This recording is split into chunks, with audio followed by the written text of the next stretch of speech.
Kasabay ng holiday rush sa NAIA Terminal 3 ang ilang aberyang naranasan ng mga pasahero. Maraming naabala sa tagal ng hintayan sa pagkuha ng mga bagahe. Nagbabalik si Gerald de la Peña. Walang duda, peak travel season na nga. Ang mga pasahero sa NAIA parang hindi nauubos. Sa dami nila, blockbuster tuloy ang pila sa mga immigration counter. At ngayon, kahit sa baggage claim carousel, waiting game din ang eksena. Yung mga e-gates gumagana na kaya mabilis. Yun lang talagang sa bagahe na delay. Medyo matagal kasi ako naghintay almost 1 hour.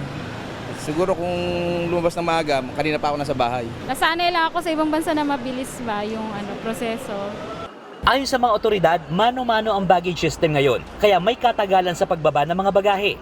Pero pinaplansya na ang pag-automate sa sistema para mas mabilis ito. Sa taya ng Civil Aviation Authority of the Philippines, tataas pa lalo ng 7 hanggang 10% ang bilang ng mga pasahero sa lahat ng paliparan sa bansa ngayong holiday season kumpara noong nakaraang taon. Mapapansin mo naman, especially rito sa NAIA, talagang bumper to bumper na papanik pa lang doon sa departure area. No?